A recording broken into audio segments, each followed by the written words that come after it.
Kinshasa, 1978. Le plus grand musicien du continent est en prison. Pas pour trafic d'armes, pas pour complot contre l'État. Pour 2 chansons jugées obscènes par un procureur général qui, lui, avait été nommé à ce poste par le président. Ce même président qui, quelques années plus tôt, avait demandé à un ami de lui présenter ce musicien dans un bar de quartier, parce qu'il était fan. Voilà la tension centrale de cette histoire. Mobutu Sese Seko et Franco Luambo Makiadi ont entretenu pendant plus de 20 ans une relation qui ressemble, de loin, à une amitié. De près, les documents racontent autre chose, un pacte, avec des termes précis, des avantages mutuels et des limites que personne n'avait le droit de franchir. Cette vidéo retrace la chronologie documentée de ce pacte, ce qu'il a produit, ce qu'il a coûté et ce qu'il révèle sur la manière dont le pouvoir utilise la culture pour se perpétuer. Les 2 Congos. Avant de parler du pacte, il faut comprendre les 2 hommes séparément. Franco Luambo Makiadi naît à Sonabata, dans l'actuelle province du Congo central. Fils d'un milieu modeste, il développe une maîtrise de la guitare qui fera de lui, selon les observateurs de l'époque, l'un des musiciens les plus influents jamais produits par le continent africain. En 1956, il fonde l'orchestre Jazz Hockey. Ce n'est pas un groupe de plus, c'est une institution, une école, un empire. En 20 ans, l'orchestre Jazz Hockey forme des dizaines de musiciens qui deviendront eux-mêmes des figures majeures de la scène congolaise. Franco compose, chante, joue et produit. Il chante en lingala avec une précision lyrique qui lui permet d'aborder des sujets que les autres évitent. La politique, la sexualité, l'hypocrisie sociale, les dynamiques de pouvoir dans la famille et dans la rue. C'est précisément ces plis libérés de ton qui le rend dangereux aux yeux de certains et précieux aux yeux de d'autres. De l'autre côté, Joseph Désiré Mobutu. Né à Lissala en 1930, il a traversé l'armée coloniale, le journalisme, les premières turbulences de l'indépendance avant de prendre le pouvoir en novembre 1965. Passionné de musique, la rumba en particulier, il comprend très tôt quelque chose que beaucoup de dirigeants africains de son époque n'ont pas encore saisi. La musique populaire n'est pas un divertissement, c'est une infrastructure politique. Le bar Petit Bois. La rencontre entre les 2 hommes ne se fait pas dans un palais, elle se fait dans un bar. Au début des années 1960, Joseph Désiré Mobutu est encore colonel dans l'armée. Il se rend dans la commune de Kalamou, dans un établissement bien connu des Kinois de l'époque, le bar Petit Bois, géré par son proche Ignace Moleka Liboké. Moleka n'est pas un personnage secondaire. Avec le temps, il deviendra une figure notable du monde des affaires quinois, notamment à l'origine de la cité Montfleury. Ses enfants s'inscriront eux aussi dans les cercles du pouvoir congolais. Timothée Moleka Anzuluni, comme ancien gouverneur de Kinshasa, Albert Moleka, comme ancien directeur de cabinet d'Étienne Tshisekedi, Wivine Moleka au sein d'un gouvernement. Mais ce soir-là, dans la chaleur du Petit Bois, Mobutu est venu pour la musique. Il demande à Moleka de lui présenter la vedette de la scène. L'homme qui s'avance s'appelle Franco Luambo, surnommé Okandia Wandinga, le seigneur de la guitare, ou simplement demi-dieu. Le courant passe immédiatement. Mobutu est admiratif. Il connaît déjà le travail de Franco. Il en est fan. Une relation naît ce soir-là, informelle, musicale, personnelle. Personne ne sait encore que cette rencontre dans un bar de quartier va structurer pendant 2 décennies la relation entre le pouvoir zaïrois et la culture populaire congolaise. Ce que Mobutu a compris avant les autres. Voilà pour la rencontre. Passons à ce qu'elle a produit. Quand Mobutu prend le pouvoir en 1965, il lance une politique culturelle dont la rumba devient un pilier central. Cette politique prend un nom, l'authenticité. Lancée officiellement au début des années 1970, elle impose de retour aux valeurs africaines, les noms africains, les vêtements africains, la musique africaine. Dans ce cadre, la rumba congolaise est élevée au rang de patrimoine national et Franco Luambo, avec l'orchestre Jazz Hockey, devient de facto l'un des visages les plus visibles de cette politique. Ce n'est pas un accident, c'est un calcul. Mobutu comprend que Franco touche des millions de Zaïrois que lui ne touche pas. Des Kinois des quartiers populaires, des travailleurs, des femmes, des jeunes. Des gens qui n'écoutent pas les discours officiels, mais qui connaissent par cœur chaque parole de l'orchestre Jazz Hockey. En s'associant à Franco, même de manière informelle, Mobutu accède à ce public, il légitime son régime par la culture. Il dit en substance « Le Zaïre authentique, c'est cette musique, et cette musique prospère sous mon règne ». Franco, de son côté, reçoit quelque chose en échange, une relative liberté, un espace de création, une protection implicite contre les pressions qui, dans d'autres contextes, auraient pu étouffer sa carrière bien plus tôt. C'est ça, le pacte. Invisible, jamais signé, mais réel. Les termes non écrits. Tout pacte a des termes, même les termes non écrits.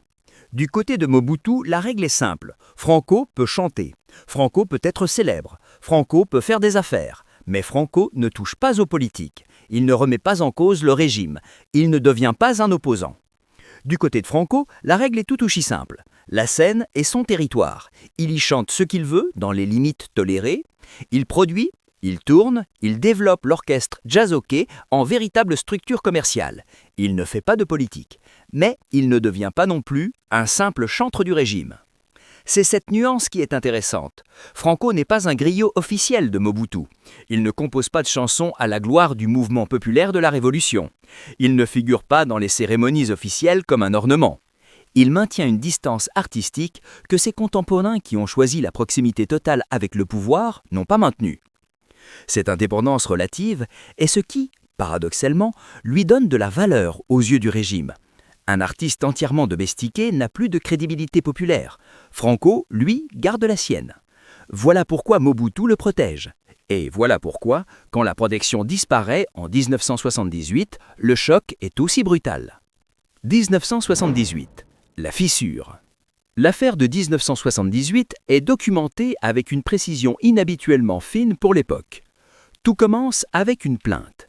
Le général Tokuzu, chef de la sécurité militaire de Kinshasa, se rend dans le bureau du procureur général Léon Kengo Wadondo.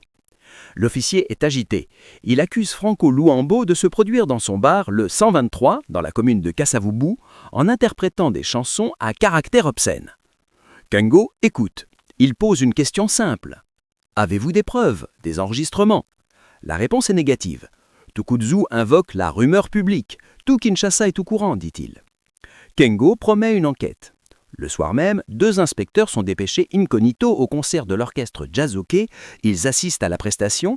Ils enregistrent 2 titres, Hélène et Jackie, dont les paroles sont jugées à caractère pornographique. Le lendemain, les enregistrements sont diffusés dans le bureau du procureur général. Kengo signe un mandat d'arrêt pour outrage aux bonnes mœurs. Franco Luambo, Joski Kiambokuta et Lutumba Simaro sont arrêtés. L'affaire est jugée en procédure de flagrance. La sentence, 1 an de prison ferme. Franco Luambo, Makiadi, demi-dieu, seigneur de la guitare, entre à la prison de Makala. Ce que Mobutu fait et ne fait pas. Mobutu est en déplacement quand l'arrestation se produit. À son retour, il apprend la nouvelle. Sa réaction est documentée. Il convoque Kengo. Le ton est ferme. Il lui reproche d'avoir agi sans l'informer. Kengo répond avec une formule qui restera dans les mémoires de l'époque « J'ai appliqué la loi citoyen-président ». Ce moment est crucial, parce qu'il révèle quelque chose sur les limites réelles du pacte entre Mobutu et Franco. Le président est en colère, mais il ne libère pas Franco. Pourquoi ? Parce qu'il est pris dans une contradiction que le pacte n'avait pas prévue. S'il libère Franco par décret présidentiel immédiat, il signale à tout le pays que le grand maître bénéficie d'une impunité personnelle. Il valide implicitement des chansons jugées obscènes. Il fragilise l'image d'un régime qui, avec la politique de l'authenticité, prétend défendre les valeurs morales africaines. Mais s'il laisse Franco en prison, il laisse son artiste le plus populaire croupir dans une cellule de Makala. Il risque une réaction populaire. Il démontre que le pacte culturel qu'il a construit pendant 10 ans peut être brisé par un procureur général et un général de corps d'armée. Mobutu choisit une 3e voie. Il ne fait rien. Il attend. C'est une décision qui ressemble à de la sagesse politique. Dans les faits, c'est une suspension du pacte. Kengo, stratège malgré lui, 2 mois passent et Franco est toujours à Makala. Et c'est Kengo lui-même, l'homme qui l'a fait emprisonner, qui orchestre sa libération. Le contexte est précis. Le 22 octobre 1977, Marie-Antoinette Guebiachubusa, épouse du président Mobutu, connue sous le nom de Mama Mobutu, s'était éteinte en Suisse. 1 an plus tard, le chef de l'État décide de rapatrier sa dépouille à Gbadolité. La cérémonie prévue pour le 16 octobre 1978 est élevée au rang de fête nationale. Dans ce contexte solennel, Kengo avance une proposition au président, une ordonnance de grâce en faveur des détenus condamnés à des peines n'excédant pas 1 an de prison. Dans la liste des bénéficiaires, le procureur général insère discrètement le nom de Franco Luambo Macchiadi et celui de certains de ses musiciens. Le 30 décembre 1978, les portes de la prison de Makala s'ouvrent. Ce mouvement de Kengo est d'une intelligence politique remarquable. Il résout le problème de Mobutu sans que le président ait à se compromettre directement. Il sort Franco sans remettre en cause la condamnation et il se place, lui, comme l'homme qui a trouvé la sortie de crise. Sauf que Franco, lui, ne voit pas les choses ainsi. La rancœur. Franco sort de Makala profondément marqué. 2 mois de prison pour des chansons. Son orchestre perturbé, ses musiciens emprisonnés avec lui. Les titres Hélène et Jackie rayés des ondes, sa réputation publiquement entachée. Et la personne qu'il tient pour responsable n'est pas le général Tukuzu qui a déposé la plainte, c'est Kengo, le procureur général qui a signé le mandat, celui qui a eu les preuves et a choisi de les utiliser. Ce qui se passe ensuite est documenté. Franco compose une chanson dont le titre vise directement Kengo. Dans l'univers de la rumba congolaise, les règlements de compte se font par les paroles. C'est une tradition ancienne, précise et parfaitement comprise de tous les auditeurs de l'époque. La vengeance ne prend pas la forme d'un acte judiciaire ou d'une déclaration publique. Elle prend la forme d'un morceau diffusé sur les ondes de Kinshasa, avec des paroles que le public décode immédiatement. Et quand Kengo tombe en disgrâce en janvier 1980, révoqué par Mobutu dans les circonstances bien documentées d'une soirée autour d'un feu de bois à la résidence présidentielle, Franco est déjà en train de chanter sa chute. Le timing n'est pas anodin. Ce que la chute de Kengo révèle sur le pacte. Janvier 1980, Kengo est révoqué. L'ordonnance est diffusée à la télévision nationale, reliée à la radio, reprise dans tous les journaux. Le lendemain, son téléphone ne sonne plus. Les alliés disparaissent, le silence s'installe. Et dans ce silence, Franco chante. Ce moment est symboliquement très dense. Il montre quelque chose que le pacte entre Mobutu et Franco avait produit sans le formuler explicitement. Dans l'espace zaïrois des années 1970, la musique populaire zaïroise était le seul tribunal à ciel ouvert. Un tribunal sans audience officielle, sans procédure, sans défense possible. Kengo avait utilisé le droit contre Franco.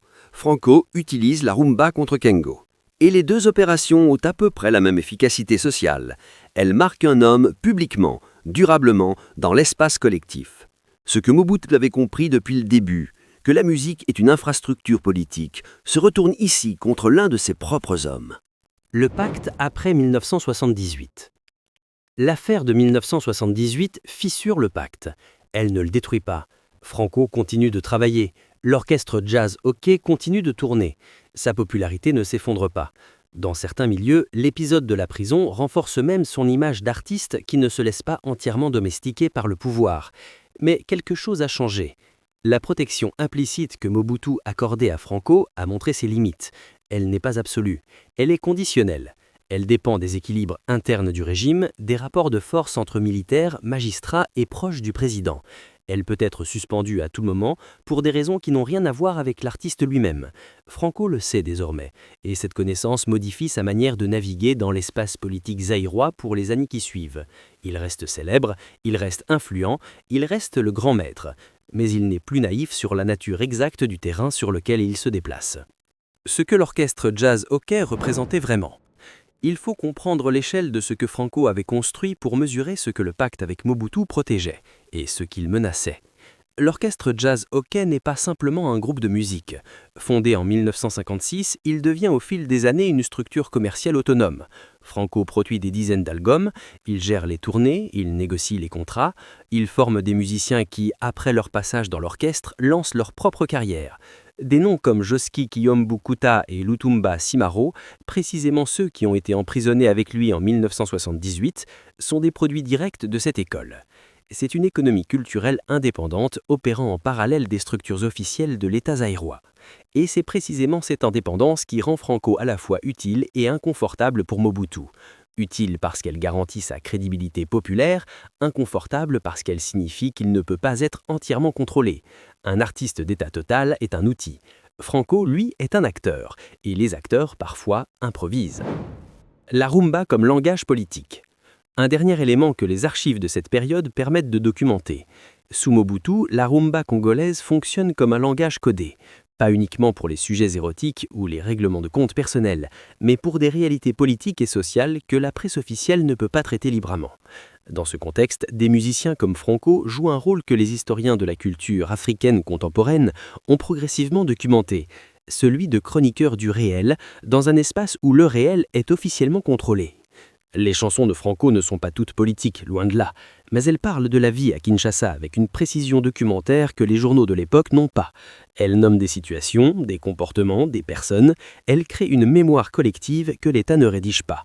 C'est pour ça que Mobutu en avait besoin, c'est pour ça que le général Tukuzu en avait peur, c'est pour ça que Kengo avait envoyé des inspecteurs avec un magnétophone. Et c'est pour ça que 40 ans plus tard, l'affaire de 1978 reste l'un des épisodes les plus révélateurs de toute l'histoire culturelle du Zaïre.